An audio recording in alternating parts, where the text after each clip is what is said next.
Hey man, do you know what viscosity is? I sure do. All right. Can you hear the music? I can. Gotta love St. John Boychuk. Oh yeah. See, this guy knows. This guy knows. When are we getting some lyrics to this? Hold on. What? Did this cut out? No, I still hear it. Oh, died. Whatever.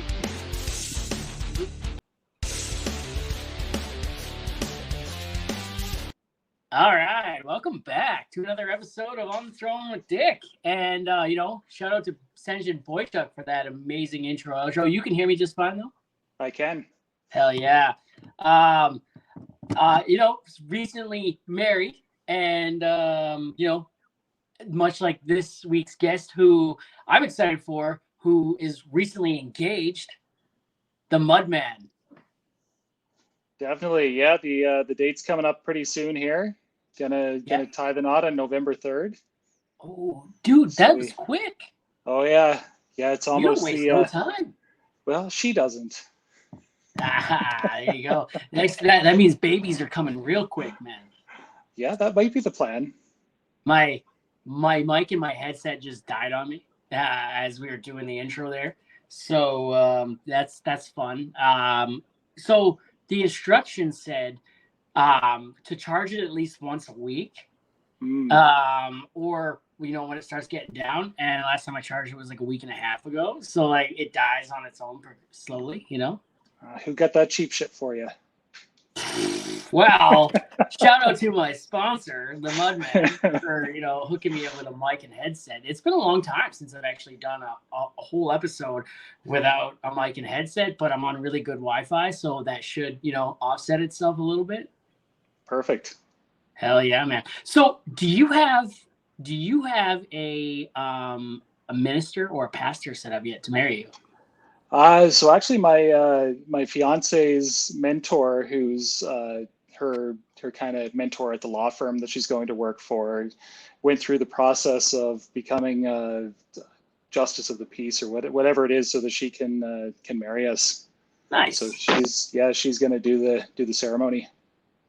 Good for you guys. I'm actually looking into paying for to get ordained. Oh, you should. Yeah. Yo, so many people have already said, like, hey, if you get ordained, you can come marry us. And I was just thinking on the way home, I'm working in Fort Sask, so I get to be home every night here, and or mostly every night. It's only a half hour away. So, and I was thinking on the drive, I'm like, man, I wonder when he's getting married. Is it like a year out or 2 years out? I can get ordained, and I'm whatever. Hey, man. Use who you gotta use. Hey, maybe for the second one. Well, we were talking about like you guys could just get remarried, right? Like, well, no, that's what I mean. We're she said she's gonna listen to this, so yeah, no, definitely when we get remarried. Well, I know you listen to every episode, but does she? No, she hasn't yet, but she said she's gonna have to listen to this one.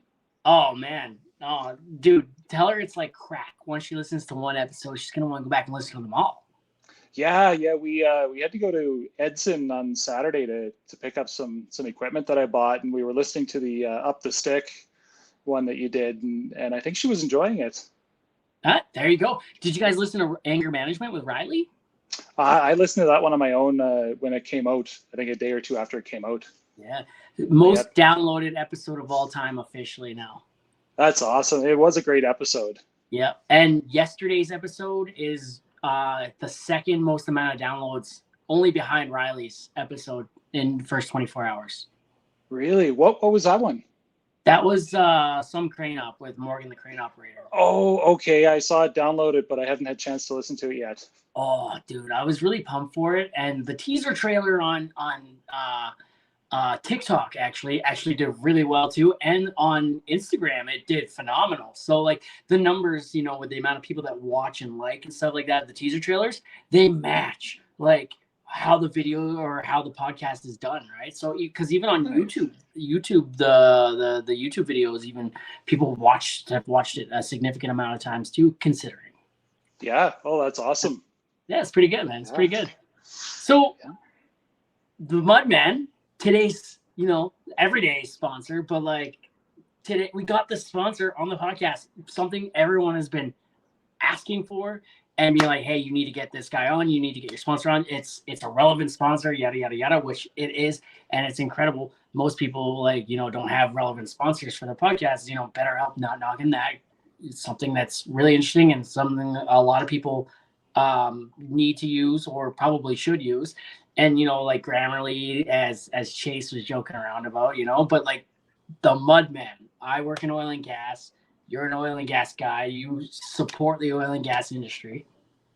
Definitely, absolutely. I mean, the amount of vac truck drivers that I've jumped in the tanks to help them out when I was on the rigs working as a mud man, and yeah, so I mean, it's kind of almost come full circle.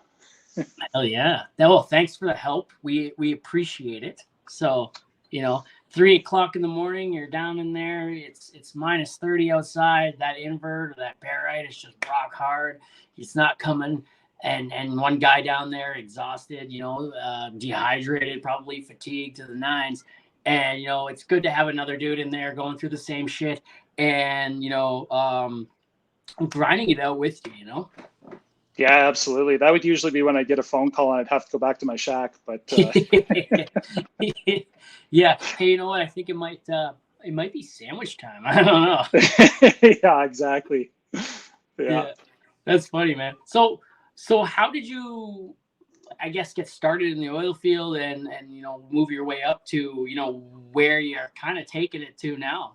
Because like where you started is completely different, but not really. You're just not on the rig itself anymore. You're just like, hey, you know what? Like, I'm going to help innovate and make my old job easier.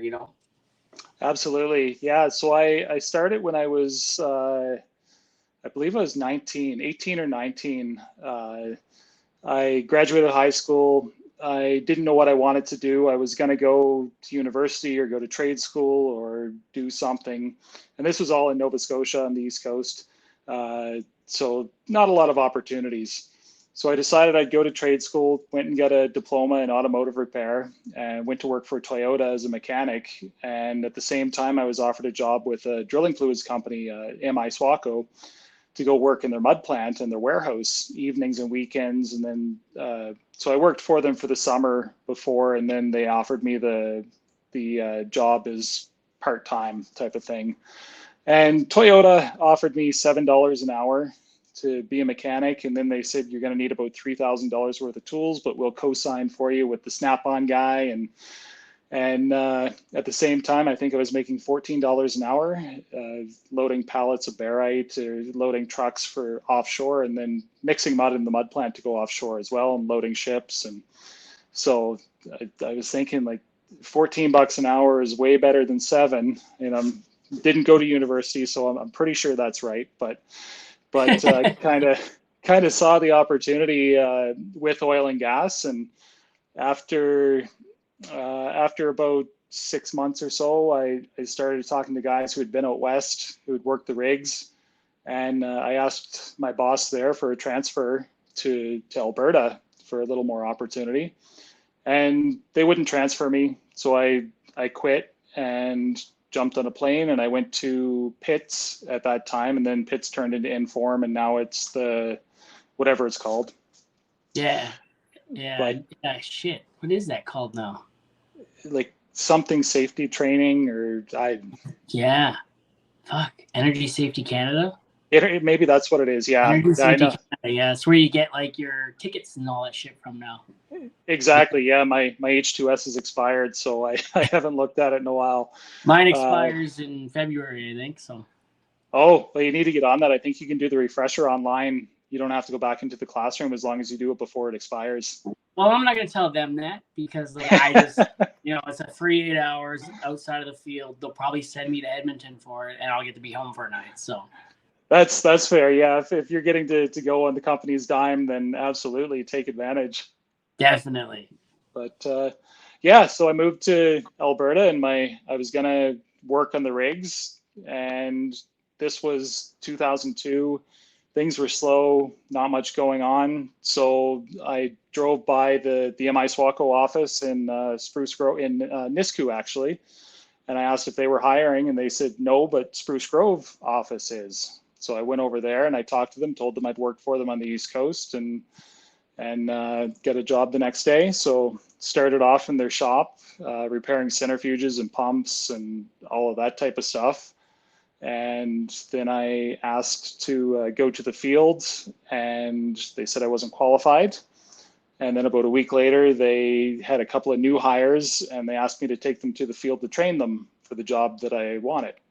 So, so, so I did, and I kind of just bit my tongue and continued on doing what I was doing, and then eventually an opportunity came up, and they sent me to Weyburn, Saskatchewan, for a couple of. Home of all you can eat KFC. I knew you were going to say that. But at the same time, I had a phone call from a manager on the East Coast, and he wanted me to go work offshore. And so I asked for a transfer back there, and they wouldn't give it to me. So I quit for the second time. Went and worked offshore for him as a consultant. Then that job kind of ended, contract ended. So I got a call from a manager shortly after in Grand Prairie, and they asked if I'd come out there for them to be a centrifuge hand again. So I went to Grand Prairie, spent about a year the first time, and then I think I quit again. Got in an argument with the manager, and we didn't really get along. So I quit, and then he got let go. And then about a week later, I got a call back to come back and do the same thing again. And so this time I was a field hand, running centrifuges, installing them, going out to the rigs, optimizing, that type of thing. And did that for, it's probably about another year or two, up until about 2005, I guess this was. And at that point, I saw the mudmen in the fields who did absolutely nothing. All they do is they drive to the rig, and they're there an hour, and then they get to go home, and it's the easiest job ever. And then so, or at that time I thought it was anyway. So I talked to the higher ups, and I said I want to transfer into the mud side of things, because MI Swaco had the Swaco side, which is the solids control, shakers, all that type of stuff, and then they had the mud side, which was the MI side. And so again, they said I wasn't qualified. So I said, okay, well, I'll kind of just stick it out here for a while and figure it out. Eventually, either I'll have enough experience or someone else will try to poach me. And then the same thing happened again. About 2 months later, they hired a bunch of new mud guys, and they told me I had to take them to the field to train them. Son of a bitch. So I didn't quit that time, but I was close. And then there were a few more management changes, and probably about a year after that, I was asked if I would like to go to mud school in Houston, which is a 8-week drilling fluids training course. So ended up going to that and came back and ran mud for them for, I think it was about 4 more years in the field. And at that point, I got promoted into the office. Actually, I was working in Holland at the time, and I came back, and they asked if I'd like to move into the office as integrated fluids and engineering coordinator, which just meant you looked after projects that had both solids control equipment and drilling fluids on them. Just give you a fancy name to do it. Yeah, exactly. Yeah, and it was kind of, they knew that I wasn't happy, and they wanted to keep me around, so they gave me almost a made up position, but it was a legit position, kind of overseas internationally, but in Canada it's just kind of a joke. And then the account rep who was looking after Talisman at that point, he got promoted to go run an area in the US, and they needed a new account rep. So I ended up in-house at Talisman Energy as their account rep looking after the drilling fluids for MI Swaco. But yeah, I think I was there for about a year, and I just finally had enough. I couldn't do the downtown sales guy, having to pretend that you cared what people did on the weekend, or like, it just wasn't for me. So you had to watch what you said too in the office, probably, right? Like out in the field, you'd be like, "Yo, like." You know how the conversations go, and then around the water cooler, you're just like, "So, did you watch that episode of Melrose Place last night?" Definitely. Yeah, it's definitely a different life. That it takes a special kind of person to be a salesman, and it wasn't for me. So I quit and I went consulting. And I think the first job that I had was back with MI Swaco again.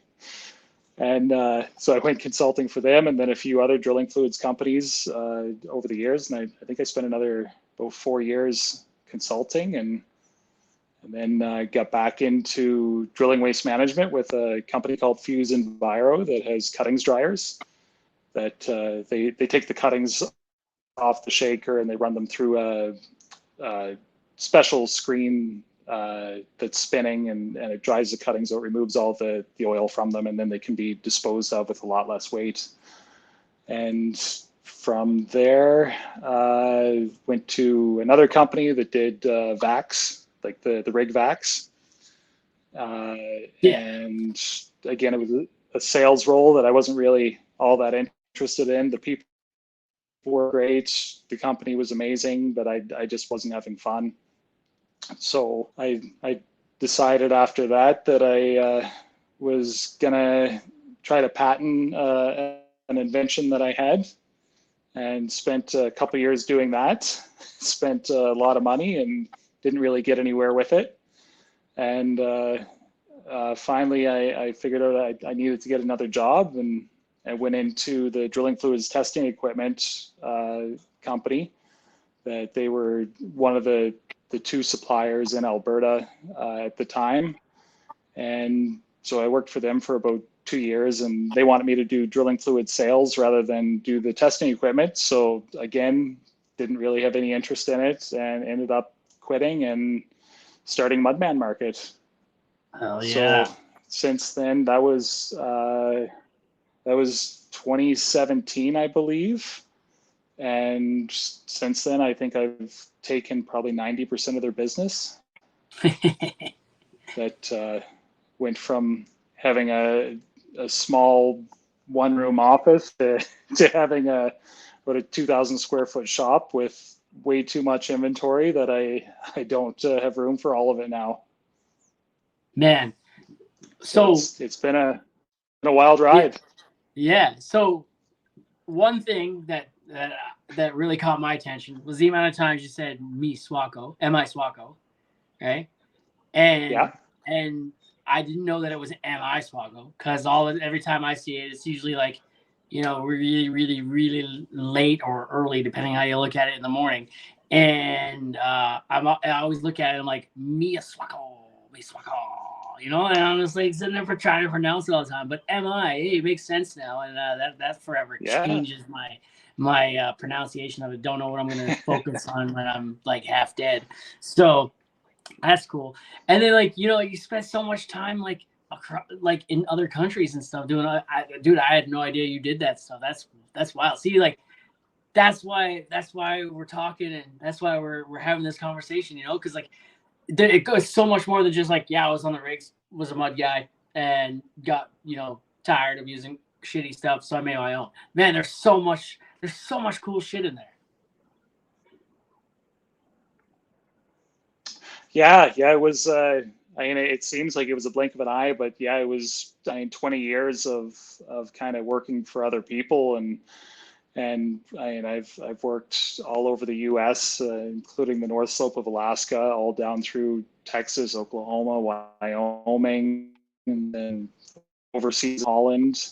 Didn't really get anywhere else other than Holland, but that was pretty cool over there. The vac trucks are all Mercedes, and they have paved leases and like cement ditches around the edges of the leases. They spent a lot of money. So it's like a back truck driver's dream. Oh yeah, Wow. yeah. But it's Man. everything is so close to the town. Like like we had the company vehicle that they had for us over there was a Audi A3 station wagon, and like you're never off pavement. Wow. I kind of dig So that. yeah, That's it's pretty a awesome. different world. Are you on Wi-Fi? Yeah, yeah. Oh, it was a great experience. I am, yeah. Oh yeah, okay. I think there's a little tiny bit of a Is it delay. freezing? Oh, a little bit, and I think there's a little bit of a delay, but it's Oh, no big okay. deal. You don't have to don't use your data. Okay. It'll work itself out. Yeah, yeah. Fair enough. Man, you're really Yeah, yeah. hitting it So out of the park with the logos. thank you. Yeah, yeah. It was kind of funny during. I guess it was just before COVID. I was sitting watching TV or something, and I had the idea of the like I've always kind of thought like mud is almost a game. Like it's almost like a sport. I feel like there should be Mudman Olympics. There should be like you could almost do anything with it. There's so much you could do with it, and I I was sitting watching TV one day, and I was like, hang on a second, like the MLB logo or the NFL logo or like professional sports logos, like it's just a white silhouette with the red and the blue. Like Yeah. that's I could make Mudman Mudman a professional sport essentially. So Hell yeah.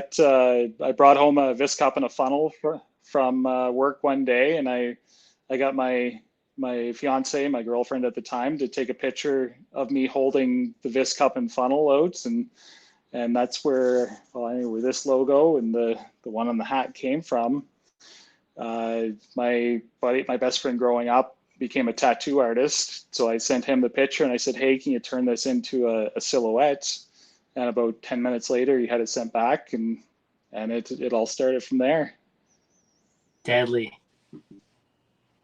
I think that is pretty special, dude. Yeah, Like yeah, they're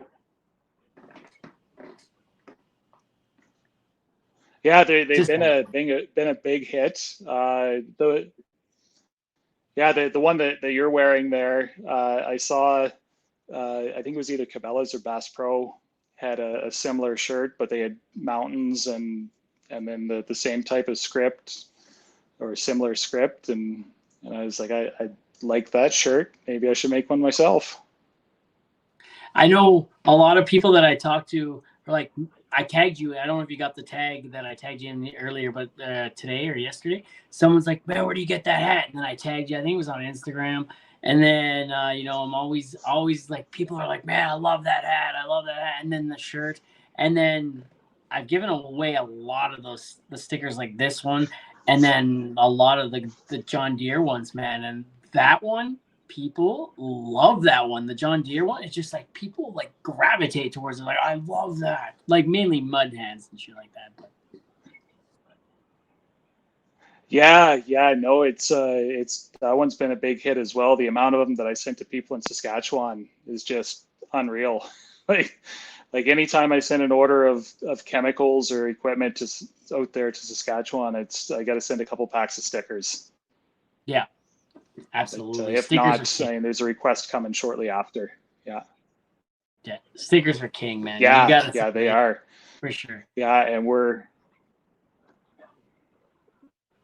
we're rebranding a little bit here as well. That I bought mudman.com, the website mudman.com. So we're gonna kind of go from Mudman Market to mudman.com and gonna do all new T-shirts and stickers and hats and gonna have a bit of a merch store up here probably in the next month or so.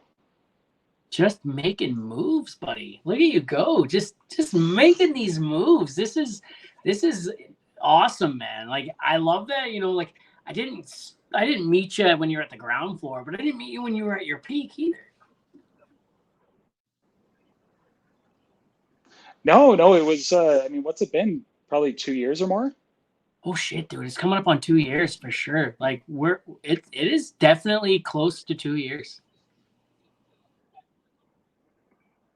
Yeah, yeah, it's really like the past 2 years have kind of been the start of where I thought maybe this isn't a hobby and I don't need to look or not, that it's it's actually turning into a business. Yeah. So when so when I ask people on the podcast, like, hey, do you know what viscosity is? Right? Like, do you just like do your cheeks clench like because you never know where it's gonna go? Do you just be like, oh man, like, oh god, here we go. I don't know where it's coming. And like these fucking idiots, they got it all wrong, but it's funny. Oh, I always laugh. Like I always have a smile on my face as soon as you start talking about that. And then I always have to pause it and look to see what the timestamp is of at what point you did that so that I can let other people listen to it or tell them, okay, listen to the show at this, like listen to the whole thing. But if you want to just hear my ad, start at this point. like like okay, so in your own words, all right, do you know what viscosity is? Like, what is viscosity? Viscosity in my own words. Yeah.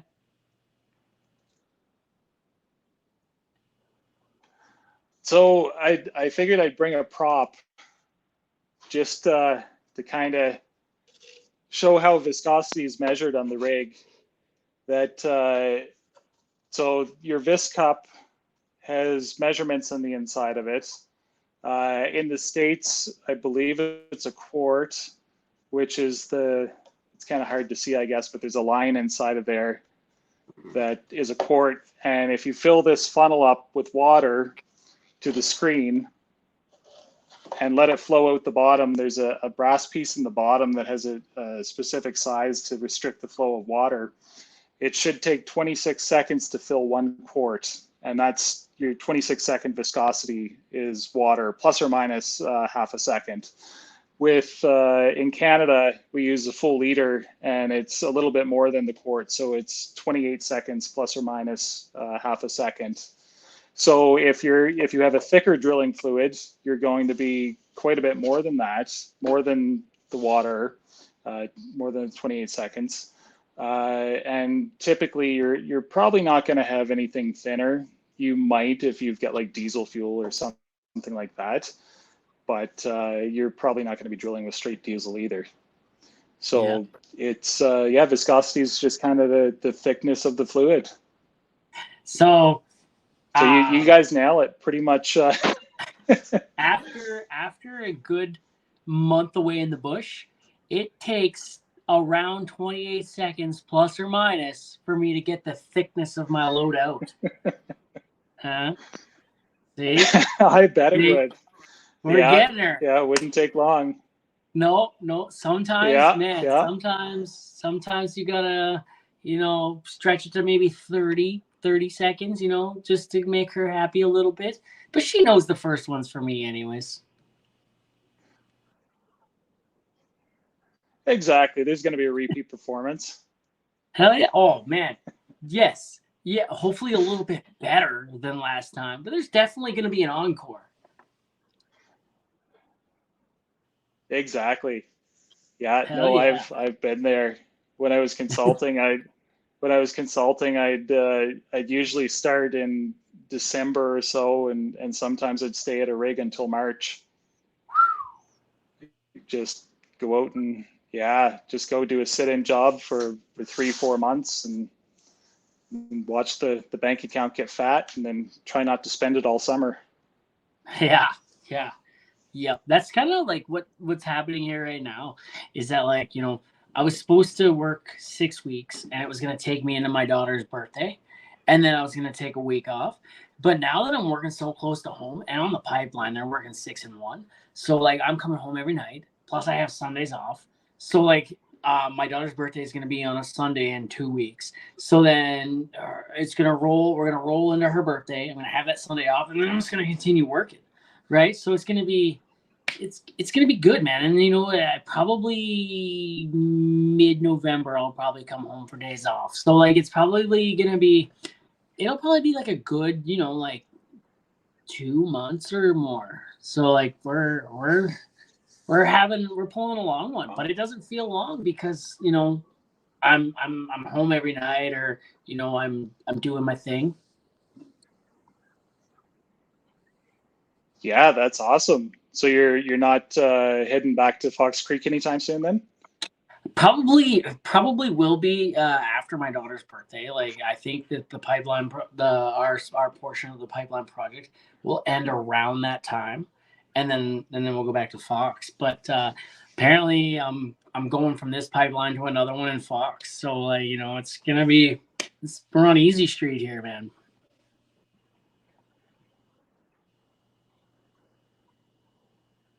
Yeah, that's awesome. Oh Yeah, yeah, I kind of always wanted to get more on the production or the completions or like midstream stuff always seemed to be the absolute best.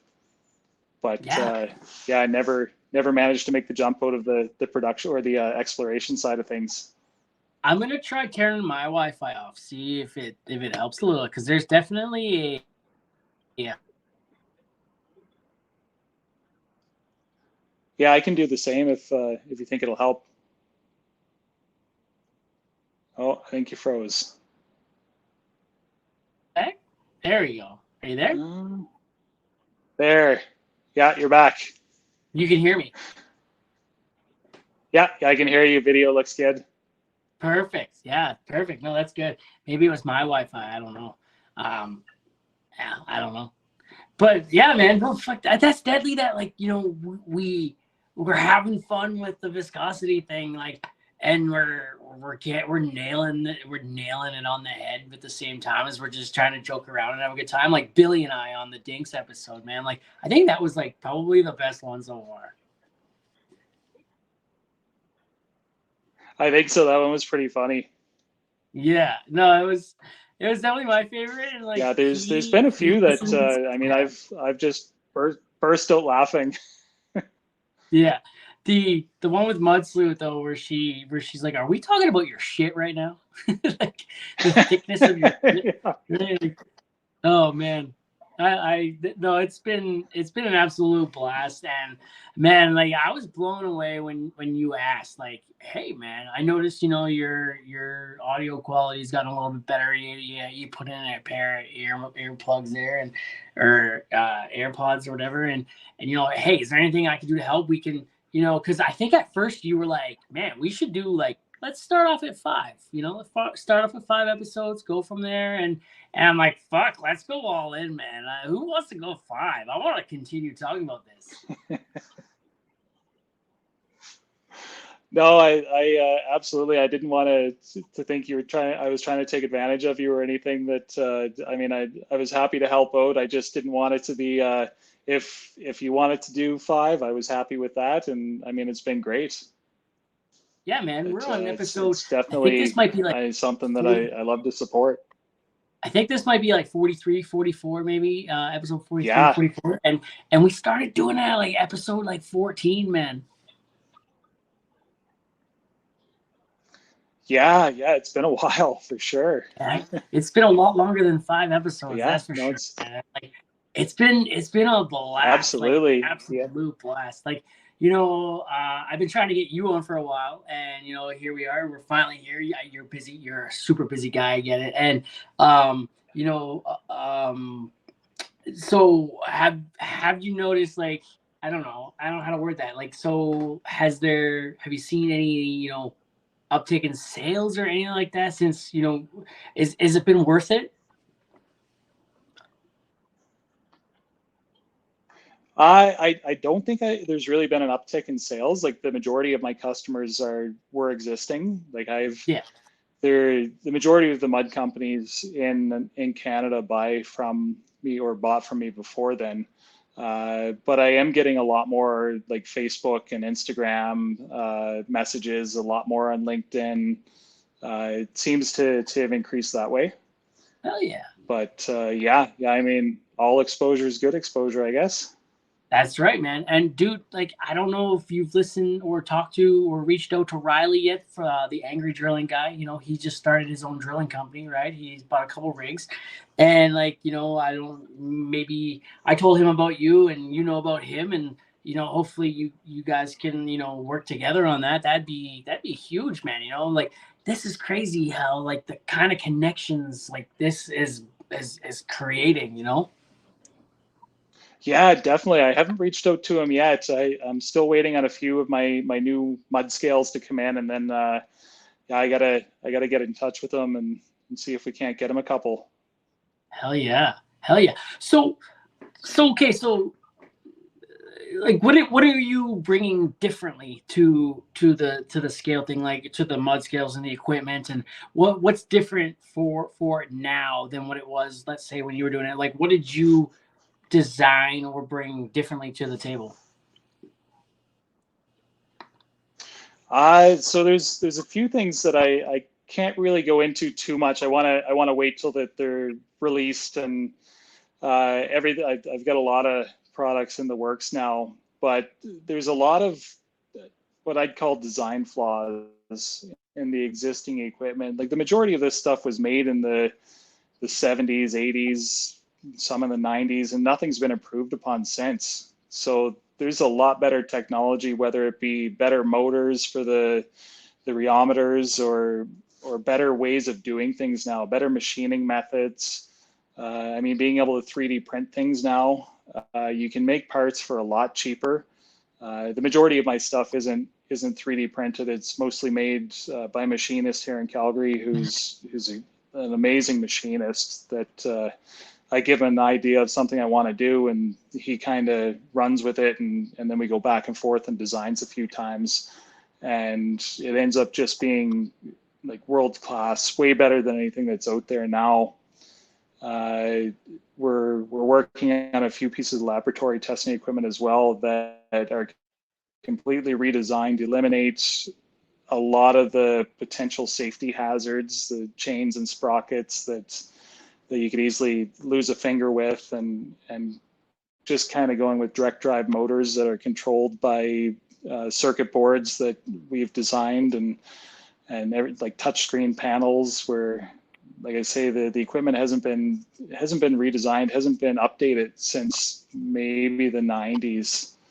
So there's so much room for improvement. And really, there's only two big equipment manufacturers for drilling fluids, which both of them are very big, and they're not focused on the little things that make the people in the field makes their life easier. Whereas I'm 5 years out of the field, and I still remember. I guess I went back and checked mud for a company about 2 years ago for a couple of weeks when they were shorthanded, and it's just some of the things that you're using out there it's archaic. It's not today's technology. It's not today's equipment. So that's kind of my goal is making it today's equipment. That's huge. That's you know, something, you know, the old guys are probably like, oh, it's not broken, don't fix it, you know. But like the new guys coming in is like, hey man, like, this is the fucking 2023. Exactly. Yeah, I've had a lot of that where I'll kind of show some pictures or show a prototype to someone, and they'll say, "Well, why would you do that?" And then I'll show it to a younger guy, and he's like, "Oh shit, that's cool. Like we need one of these." Hell yeah. Hell yeah, exactly, Yeah. man. Exactly. I've seen some of the pictures on the website and stuff like that. Like, you got some like digital stuff going on. Yeah, yeah. The that's our retort controller. So the retort is essentially it's a 50 milliliter cell that you put your mud in, and it's like a little still. So it evaporates your mud. It heats up to 530 Celsius, boils off your water, and then boils off the oil, and all you're left with is solids. But you're collecting that oil and water into a graduated cylinder, and you start out with 50 milliliters, and everything that evaporates off, all the oil and the water, uh, if that volume is whatever, you know how much is left for the solids. And then from that, you can determine your oil water ratio because your oil and your water are separated in the graduated cylinder. And then you can do your calculations for your salt content and pretty much everything else from that, other than your titrations for your alkalinities and for your chlorides. But so for the digital controller, the older models are pretty much you turn on a switch and it just goes and it stops when it stops. Whereas mine, you can follow it along. It gives you a temperature reading every second of what the temperature is at. It gives you a little graph of, so you can just give a quick visual, seeing where it's at. It goes up to 110 degrees Celsius and then it stays there for 10 minutes and it evaporates, boils off all the water. Whereas your oil will boil at a higher temperature. So it stays at 110 for about 10 minutes, boils off your water, and then you don't get an oil flash off, which can happen if it heats up too quick. Everything will just kind of shoot out at once, and it won't really, it'll carry some of the solids out with it as well. So this is a bit safer. It also has a limiter on it, so it goes to 530 and it stops there. If something does happen, it will only go to 600 and then it shuts itself off. And it also shuts itself off after an hour and a half. So if you start doing a retort, I'm sure a lot of mud guys have done this, and then the well site soup, maybe he calls you over to talk about something, and then you got to go up to the floor, or you got to go to the dog house, you got to talk to the dairy can, and then all of a sudden it's 4 hours later, and you're like, oh shit, I've got a retort running, and it could have been overheated. I've seen them before. They'll go up to over 1,000 degrees Celsius, and then there's a brass insert inside of there that will melt, and you have a puddle of brass when you come back. So this one eliminates the possibility of that. Plus, it gives you the precise control that you're able to adjust it to whatever temperature you want. There's limiters in there that won't allow it to go over a certain. So I guess you can adjust it within a set range. And there's passcode locks on it. So if you don't want the roughneck playing with your equipment when you're away from it, you can lock it and you can't turn it on. There's some interesting things that we're doing. Yeah. You are making a bit of a name. You are making a bit of a name for yourself though, because like when I'm out on site on a rig anywhere, and CES, Canadian Energy Services, they're on site and they see the hat or the shirt, they're always like, hey, where'd you get that hat? And I'm like, oh, the Mudman. They're like, oh, I know that guy. Right? They know you. They do. Yeah. They I don't really do anything with CES right now. That we've got a bit of a strained relationship that I won't really get into too much. But yeah, everybody else, all the other mud companies, they're sporting all of my gear. Hell yeah. No, man, so, yeah. It's pretty cool because whenever they say, oh, nice hat or nice shirt, where'd you get that? It gives me an opportunity to talk about the podcast, right? But it also feel like, yeah, I fucking know that guy, like I've met him, he's been to my house, and it's so cool, man. It's fucking cool. Oh, it's funny you say that because I'll be talking to guys like operations managers or whatever at different different mud companies, and they'll be like, "Do you know that Dick Frost guy?" They're like, "Yeah, I do. I've been to his house." So it's kind of a bit of bragging rights for me too. Oh yeah, man. It's cool, man. Like I was on site today, and it happens a lot where like I get recognized on site. But this other vac driver, he's like, "Yo, Dick," and I was like, "Oh shit, what's up?" And he's like, "Man, come here." So we start talking, and he's like, "Man, I gotta get a picture with you because my swamper that was here the last couple days. We saw you around, but we couldn't, like, we were too busy. We couldn't get out and talk. And then he left to go on another job. And he's not gonna believe that, like, I came up and we had a conversation today. We need to get a picture. I need to send it to him. And I'm like, yeah, okay, sure, why not? So we took a picture and sent it to him, and his swamper was like so pissed. He's just like, what the fuck, man? Like, oh, I wanted to say hi the other day. Just like, fucking just say hi. Like, just, like, I talk to everyone that goes by, and it's like, hey, what's going on? How are you? And fucking same thing though, man. When I see people and they talk to me outside, I'm like, so you like podcasts? That's awesome. Yeah, you become quite a celebrity. I don't look at it that way, man. I look at it as, like, easy come, easy go, right? Like, everyone's always looking to cancel someone. So I'm one wrong word away from it not being anything. But if I was a celebrity, I wouldn't have to work. So that's true. Yeah. No, man. The whole internet thing, it's been a ride. It has been an absolute ride. It's been really fun, really interesting, but it's been really humbling too. You know what I mean? Like, it's I can't, how do I explain that? It's been super humbling. Like, it's been interesting. It's been the oil patch is, we say it all the time, big industry, small community, right? And it's really cool that, like, before, you're just walking around site, and, like, unless you're there all the time, they don't really know who you are. And, like, you go around to all these different sites quite often, and they just know you as the vac truck guy, right? And, like, now I go to all these sites, even if I've never been there before, it's like, there's Dick, right? And it's so cool, man. It's so cool. Like, like, I'm just a swamper on a vac truck, right? Like, I'm nobody, right? But, like, these people, they see my videos and stuff, and they're like, man, that's fucking funny. And it's really cool. What's the really cool part is why I started doing it, right? Is like, I needed an outlet. I needed to make myself feel better, and during a really dark period and rough patch in my life.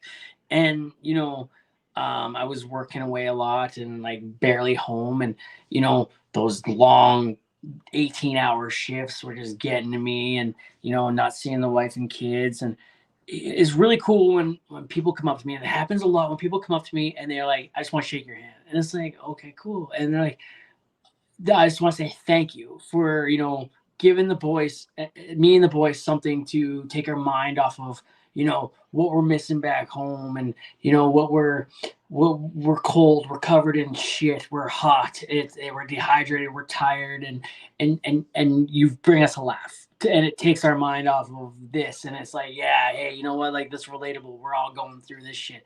And that has been so cool, so humbling, you know what I mean? And that's why I started doing it. I did it so I could take my mind off of the shit, right? And while I was missing what I was missing.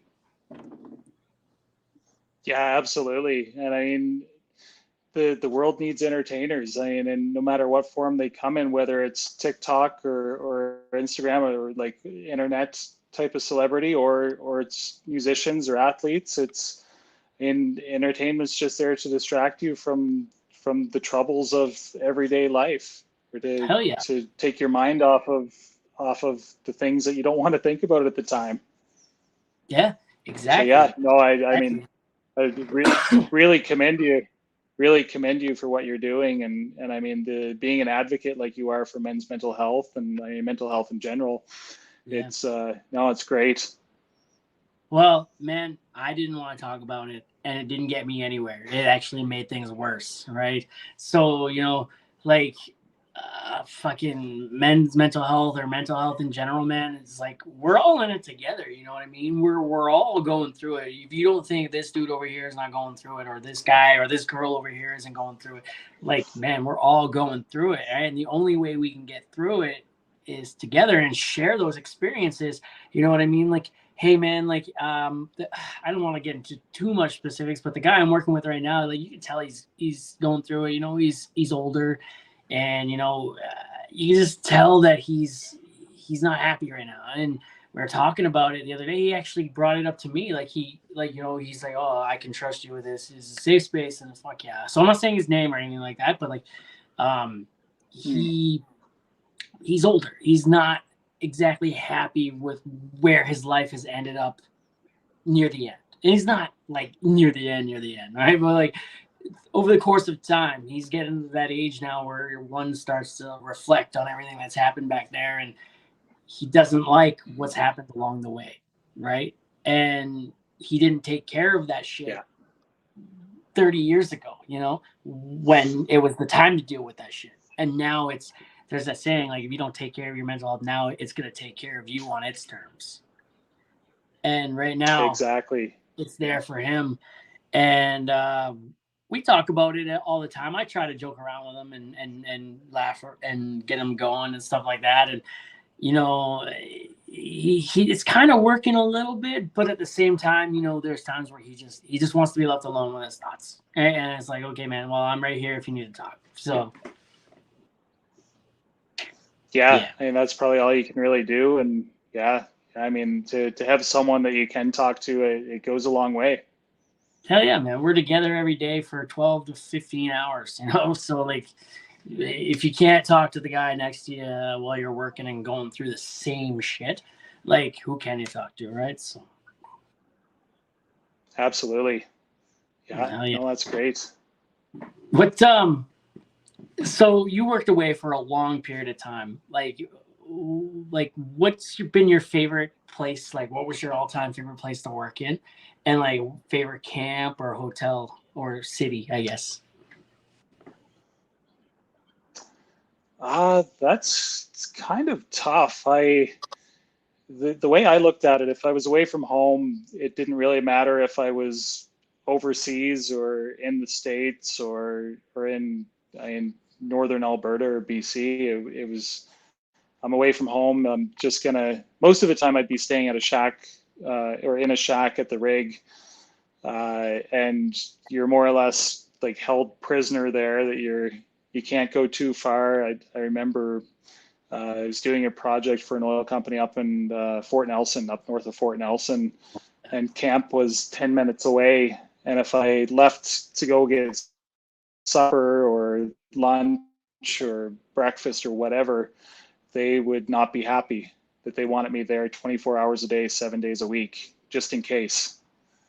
And so I kind of, after a few times like that, I'd take groceries with, or if there was a camp and the food was okay, then I'd just get them to bring me a plate out with every crew change or the lunch run, and I just eat with the crew, or I'd eat in my shack. So really, it's more or less not really any different if you're just staying in a shack on location, whether you're anywhere in the world. But that being said, I did spend some time in Oklahoma, and it was pretty cool. I was working nights down there, and it was probably still 35, 40 degrees Celsius at night. And you're just wearing coveralls. Like, you can't wear anything else. They had mandatory, like, you had to drink a bottle of Gatorade an hour, and they had coolers all around the edge of location that you had to, they forced you to drink Gatorade or Powerade or some sports drink. And every single night there'd be like 3 huge storms that would circle around the rig, probably like, I don't know, 50, 60 kilometers away, all of them, but there'd be thunderstorms and tornadoes in all of them. And we were told, like, if a tornado hits the rig, you go into either the substructure or like the pump house, one of the heavier buildings that isn't going to be picked up by the tornado, and you stay in there until about 10 minutes after everything's clear, because the tornado will pick up rattlesnakes and you'll end up with one falling on you if you go out right after. Damn. So, I mean, it was kind of cool for that experience. I love the heat, and to have, like, always have that in the back of your mind, like there's tornadoes going all night all around you, and to have kind of a little bit of extra danger on top of it. It was pretty cool. Man, that is badass. Like, that'd be pretty sweet. Like, that extra danger factor added on, and then like the threat of like rattlesnakes. That's pretty badass too. And Yeah. I guess that's why the Oklahoma City Thunder, right? That is a team. I don't know if it's basketball or not. I don't know, but like I know that there's a team called the Oklahoma City Thunder. Maybe it's hockey, but fuck that. That makes sense now. That name is definitely makes sense.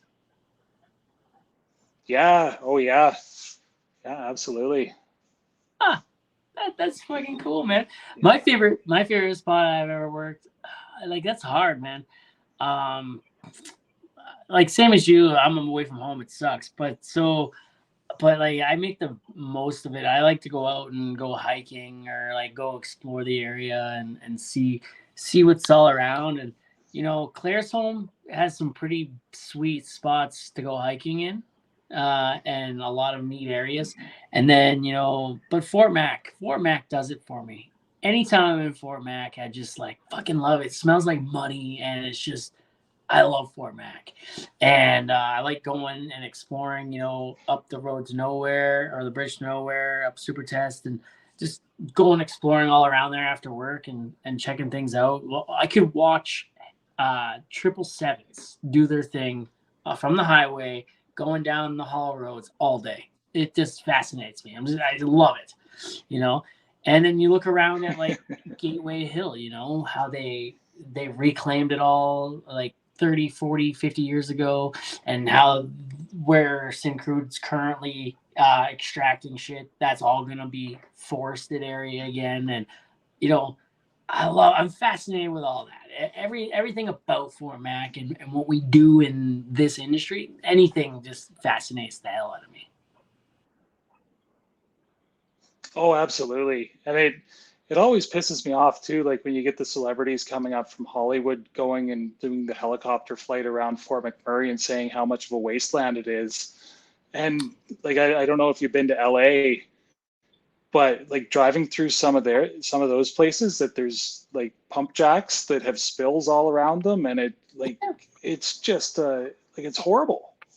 Yeah. Like it's way worse than anything we have here. Oh, But Canada's red tape I guess and they know better regulation. because they're Yeah. celebrities. Canada's red tape and regulations, like environmental regulations, are like the top notch in the world, right? And as a bag hauler, I would know that, like I literally, if there is even a little spill, we're called out immediately. We got to go clean that shit up, right? And like we spend hours doing that sometimes. Like I've talked to oil and gas workers from all over the world. If it hits the ground, it stays. Not in Canada. If it hits the ground, we're on it. It's being cleaned up immediately. Oh, absolutely. I was working in Oklahoma, or sorry, in Wyoming for a little while, and they were drilling with invert, but they had a pit out back, like they dug a pit like you'd have for an old school water-based well, where you'd have the mud flowing through, so your solids kind of drop out, and then you have a pump at the other end to suck up the clean mud. And they had that for invert. Like this was 2007, 2008, so it was a while ago. But I mean, they had that for invert, and I still remember when the well was over and we were moving the rig off that pad and onto another one. The track hoe that was in cleaning it up, like he just grabbed the liner and pulled it up and pulled it out, and all of the oil and everything that was being held in by the liner just goes onto the ground. And then they've got to dig that all up. But it's like the whole reason for the containment to be there was just kind of messed up at the end of it. So like for all the good it did, at the end of the well, it did absolutely none. That's fucked. That's fucked. And they have the nerve to say Yeah. we're dirty and we're killing the environment and throw a carbon tax at us, right? Like that's fucked. Yeah, yeah. I mean, I'm sure we don't want to turn this into a political discussion, but I think it's more of who's in Ottawa than anything else. That's Absolutely, man. Yeah, we don't want to go there. yeah. We don't want to go there. I'm sure we could have like a whole episode about that. Yeah, Yeah, you should try to get a politician on to to discuss it with you. You should set up a debate between a liberal and a conservative. I've tried. I've reached out. So I've it's recently reached out to the Manitoba's new premier. I reached out to him this morning, actually. Like Wob Canoe, right? mhm, I think he's NDP, and like yeah. his story is actually pretty interesting. He started off as like a rapper, homeless thug, robbing people. Turned into a reporter, and now he went into politics. Now he's like the premier of a province. Do we consider Manitoba a province? I don't know. I mean, I do like seeing Manitoba when I'm driving back from Ontario, and you know that you're done the drive through Ontario. Like that's I think what Manitoba's good for. Yeah, that's fine. That's You know, it's fun. only like That's another funny three that you hours or so to Saskatchewan. That's funny that you say that because my wife Yeah, always used to think that the license plate said "Finally Manitoba," yeah, and she wasn't even kidding. She used to yeah. think it said "Fine," and then like one day I was like, Oh, "You do know that says friendly, right?" She's like, "No, no, no, it says finally." I'm like, "No, it's friendly." Like she was not even joking, and like. I mean, I'm right there with her. I feel that. Hey, like you're coming through Ontario, finally Manitoba, right? And it oh, was pretty funny having that discussion. absolutely. Yeah, yeah. I think I've done the drive 5 times now, like there and Oh wow. back to Nova Scotia, uh, and and every time I do it, I say it's going to be the last time I ever do it, and there's always Whereabouts another in Nova time. Scotia are you from? So I grew up in a small town called Chester Grant. That it's about 10 minutes outside of Chester, an hour from Halifax.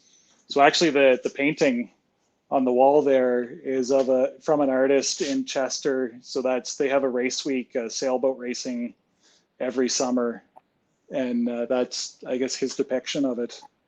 That's not the Blue Noser, is it? No, no, it's not. I've got the blue nose on my arm though. But there's the blue nose. There you go. So you're a Blue Noser. I am, yeah. Nice, nice. So I didn't realize that was Yeah, like although a I've been out here longer than yeah, what I was ever there, yeah, so I don't yeah. know if I'm an Albertan now or not. Definitely. We don't. Hey, I went back to Ontario for a couple years, but then I came back here. It's been a couple years. I that whole time in Ontario was just a blacked out mark in my file. Like that didn't happen.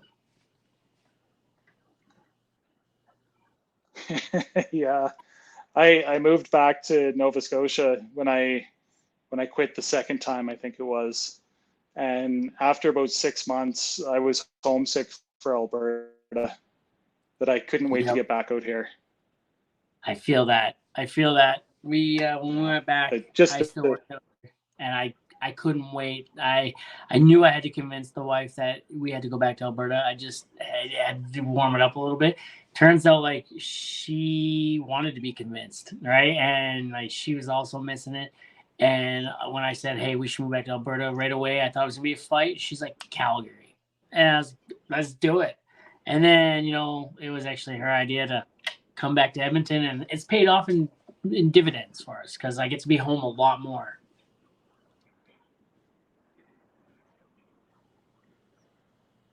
yeah, no, that's great. I mean, if you're home every night, it's probably worth it to live in Edmonton. Other than that, I don't know. Yep. Yeah. Hey, where I live in Edmonton is a topic of conversation. It's Yeah. actually people like to make fun of it a lot. But I see it as an up and coming neighborhood. So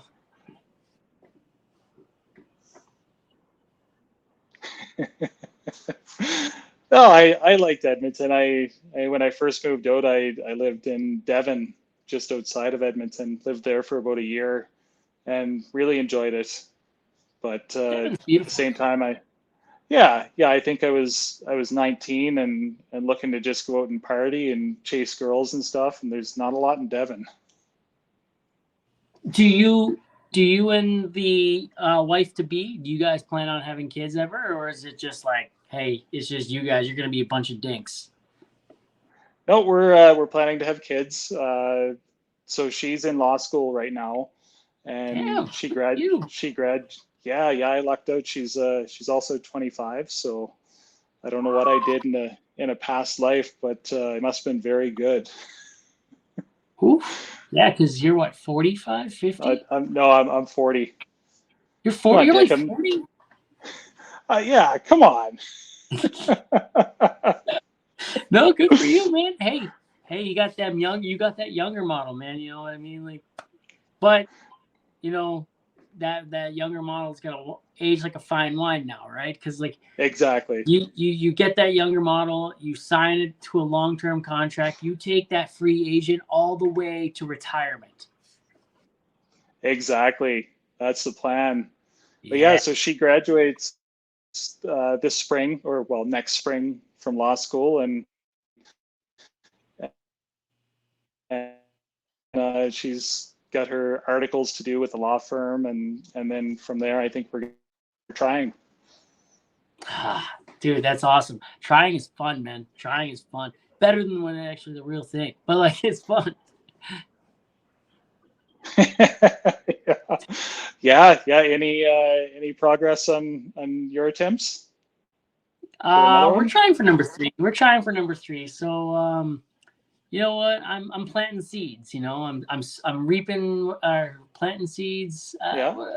I'm planting seeds, and right now I'm hoping that, you know, I'm planting. What am I planting there? I'm planting cream pies. Is it cream pies? Is that what it is? There you go. Am I planting cream I pies? think so. I think there's a joke about Yeah. there, there's a joke about telling people that you're trying to have kids versus telling them that you're cream pieing their daughter or their friend every night. So Yeah, yeah. Hey, I know my father-in-law listens to this, so or someone in the family listens to this. So like, hey, you know what? Like, yeah, she's like a little what are those fucking little Debbie cake things?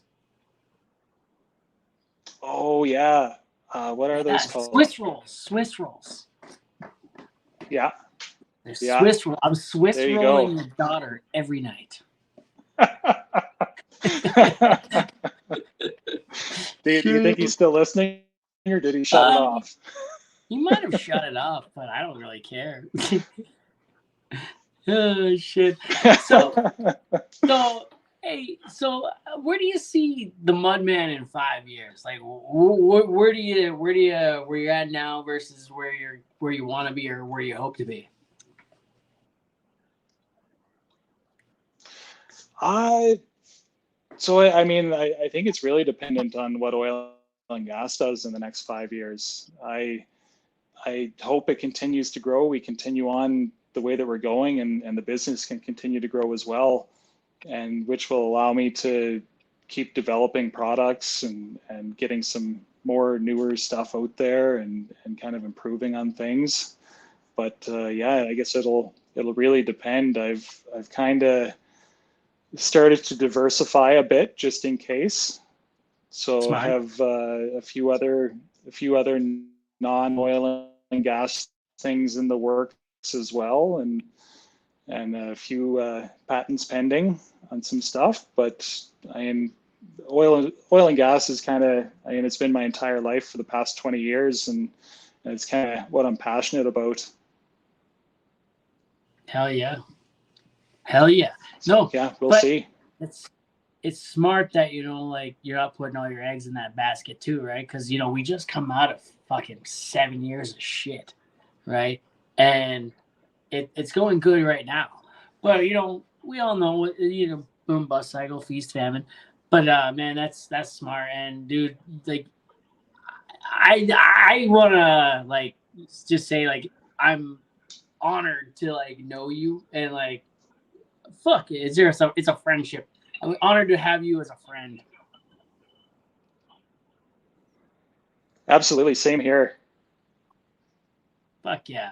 The the thing that we were a part of, like you helped out with this past spring when the oil and gas industry, Alberta for a couple weeks, anyways, was struggling a little bit due to wildfires and stuff like that. That really affected things this past summer, and when we threw that wildfire evacuee fundraiser with Alberta Strong, man, like you didn't even no hesitation, no nothing. You were like, hey man, I'm there for the drop some money here, take it. We where you're an ambassador for like the Mudman is an ambassador for the energy industry in Alberta and worldwide, but locally you were there to help heal the pain a little bit. So Yeah, absolutely. I mean, I was more than happy to help. I've had a house burned down. Actually, it was a buddy's house, but I had my car was being stored there, and the car burned up. My family lost their lumber mill in Nova Scotia a couple summers ago. It burned up. It seems like there's wildfires around more and more now, and I mean I know it can suck a lot when everything that you own is gone all of a sudden. So it's yeah, no, I'm more than happy to help out when I can, and it wasn't a lot, but I mean it was what I could do at the time. So yeah, I really hope that it helps somebody that needed either a place to stay to get a hotel or whatever else it went towards. hell yeah, man. And it did, dude. If it was $10, it still would have been, it went towards helping someone. To every penny counted. So, man, the fact that it was two grand. I believe so. Yeah, That yeah. was more than enough, man. That was like I said, $10, $20 would have been. That would have been amazing. 2 grand, dude. Like you probably helped more than a couple of people. So that was insane. Thank you. Oh, absolutely. No, that's like I say, I'm more than happy if I can. I love to be charitable when I when I'm able to. Hell yeah, man. And yeah, no, dude. And it was great. It was a lot of fun that day. Went live for like 7 hours. It was exhausting. But like, hey, we did what we did and we helped some people. That's all that matters. Um, yeah. So fuck just thanks. And that's huge. Oh, I appreciate that. Thank you. Yeah, man. So I don't want to keep you too much longer. So, I was gonna I can't ask the viscosity question. I already did that, and the whole episode is pretty much about viscosity. So like, yeah. So we'll go right to the the meat and potatoes of it. So Mount Rushmore. Four of the most influential people in North American history. Yada yada yada. If you had your own Mount Rushmore, a big Mount Rushmore made of mud. Like who would be on it and why? What four people would you look up to or aspire to be? I was thinking about this today. I knew the question was coming. Yeah. So I'd have to say my grandfather would be the first one. That he left home as a teenager and went to work on fishing ships and then on tankers, and started off as the cook and ended up being an engineer. And when he left that, he went to work for Michelin and worked as an engineer for Michelin until he retired. So kind of not a rags to riches, but a rags to middle class maybe, and was able to give my mother the what she needed and the rest of her family. So, and great man. He was named, I believe, to the Order of Canada before he passed away a few years ago.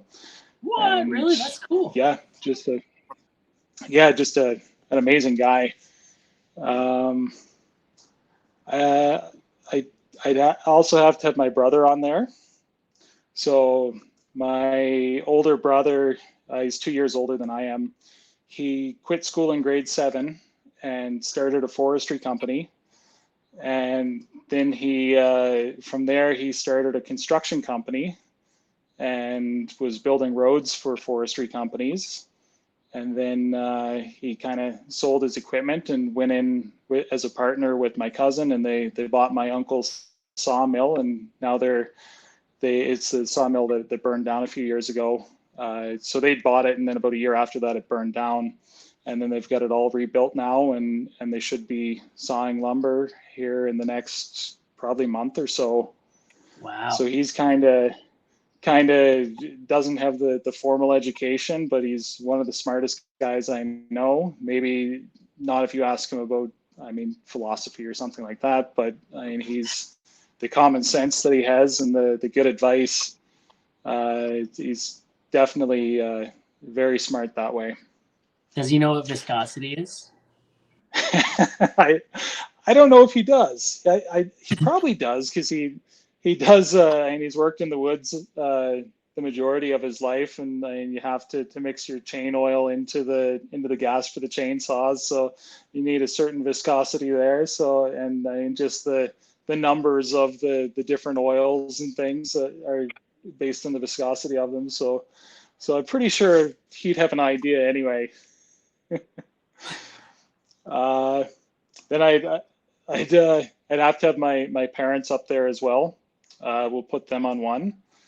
That my dad was a crane operator for most of my childhood, so he was gone away all the time, and mom raised me and my brother and my sister. That dad would be gone for about a month at a time, and then he might be home for a weekend, and then he'd be gone for another month. And during summer break, we'd always go and visit him wherever he was working, and it was always fun to hang out with the other construction workers that he was working with. We'd usually stay at the house that they had rented, and it was a ton of fun. But I know he made a lot of sacrifices to be able to give us everything that we needed, and then yeah, and mom for, I mean, raising us while dad was away.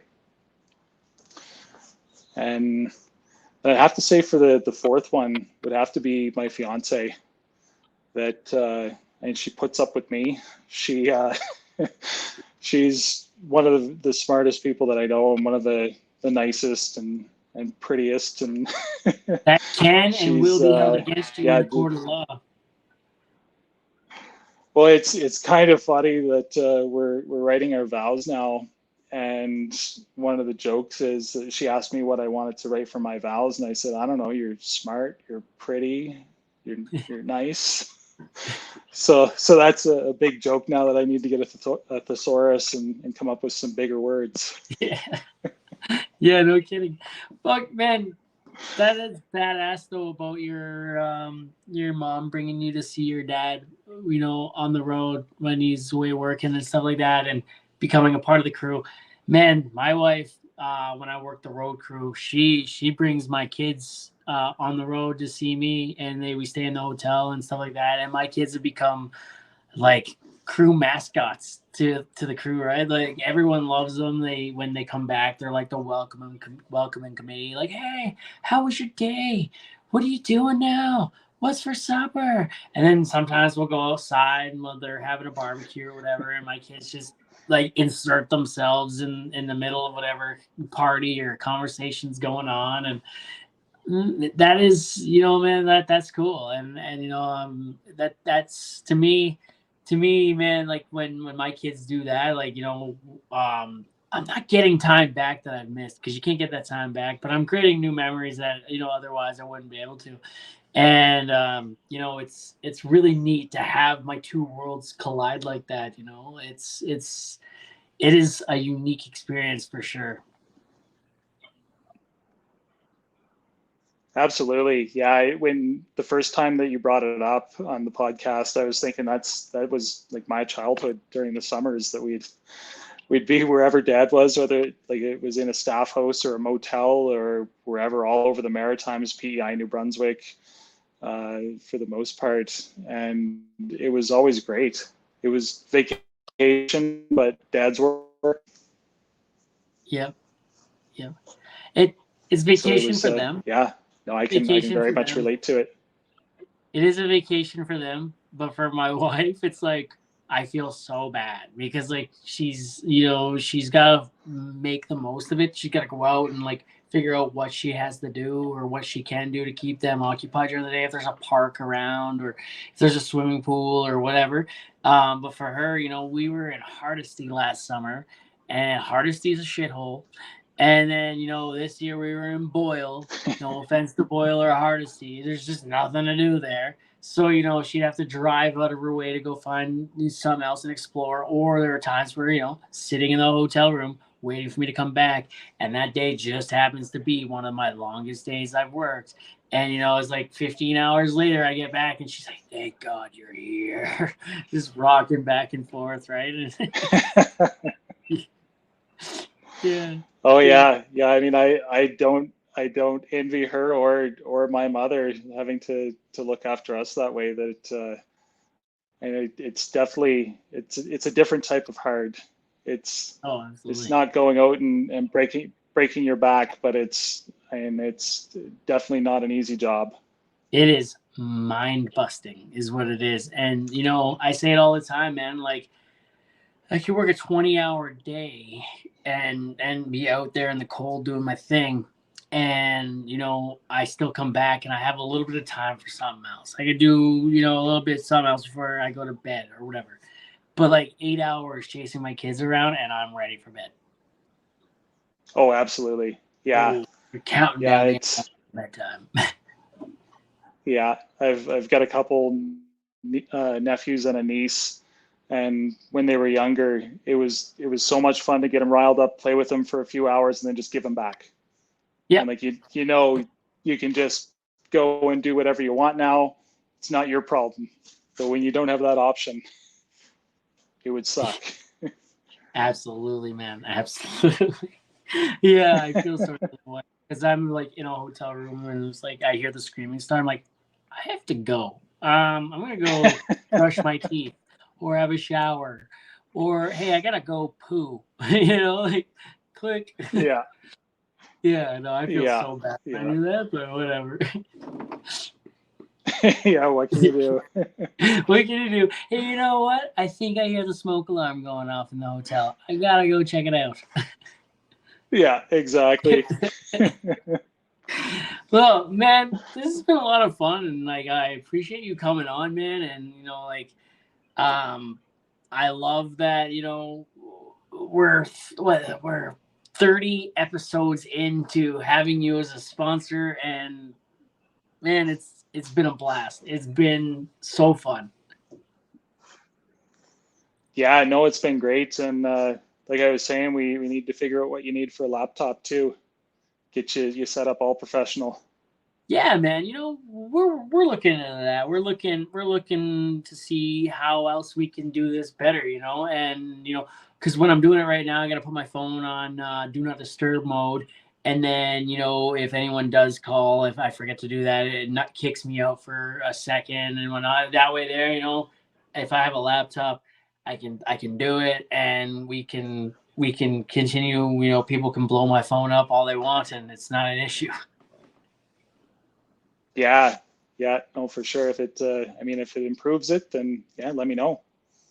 Well, we'll figure it out, man. We'll figure it out. It's pretty cool. It's pretty cool, like I also don't want to take advantage either, right? And that's Oh just no,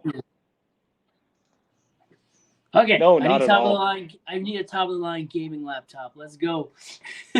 Perfect.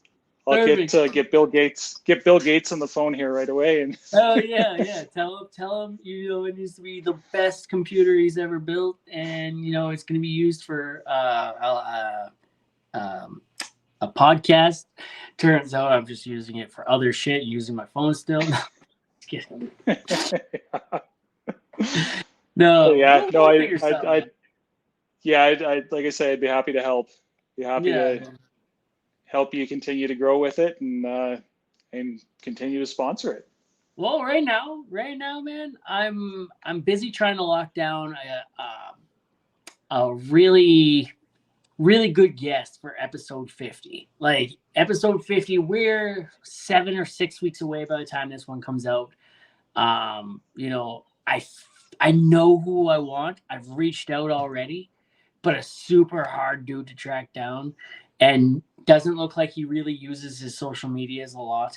And everybody knows who it is if you pay attention to the oil and gas industry over the course of the last, I don't know, 10 to 15 years, and it's someone that is, you know, well known and was a part of something huge.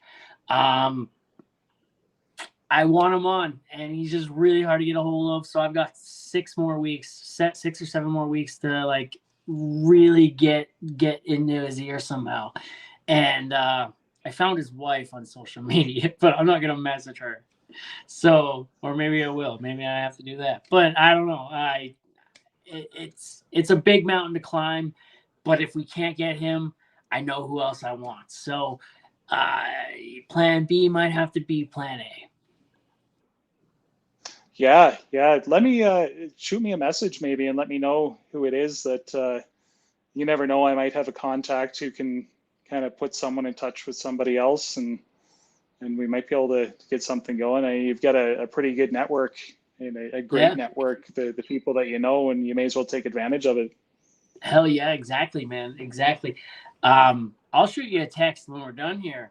But like, dude, Yeah. it's a big fish, and he may not want to do it. He left the oil and gas industry afterwards, and like he might not want to do it. He might. I think he's a pretty private dude, but we'll talk. We'll talk.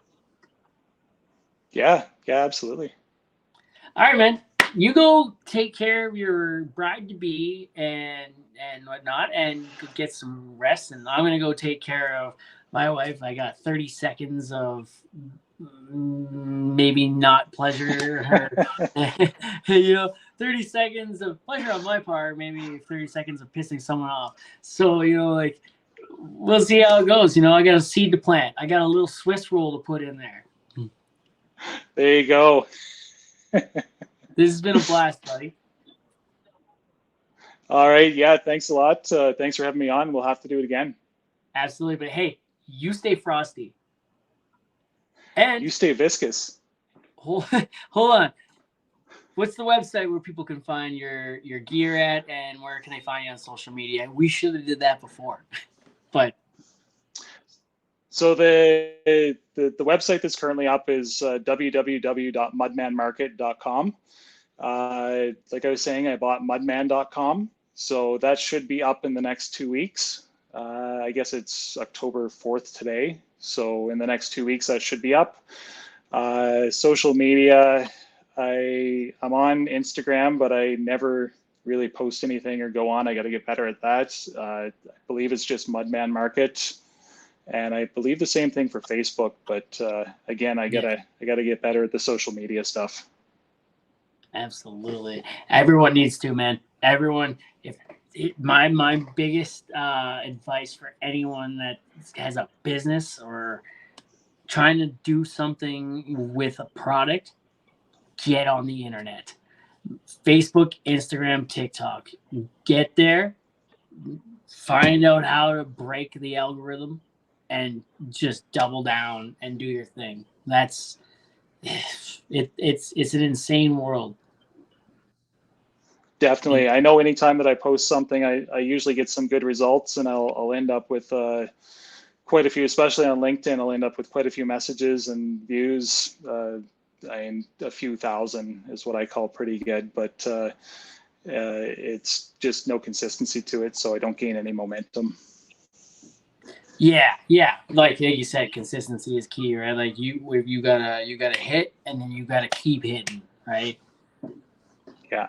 Yeah, but it all takes time, man. If it's not your thing, it's not your thing, right? You gotta find what works for you. Yeah. I just hired a new guy here about 3 weeks ago, and he's a younger guy, and we're still training on repairing the equipment and filling some orders and the chemicals and that type of stuff. So I'm hoping that he's kind of a bit more tech savvy, that he can kind of take over a bit of that for me. Hell yeah. There you go, man. There you go. All right, man. This has been fun. You stay frosty. You stay viscous. Oh, I will. Thick and juicy.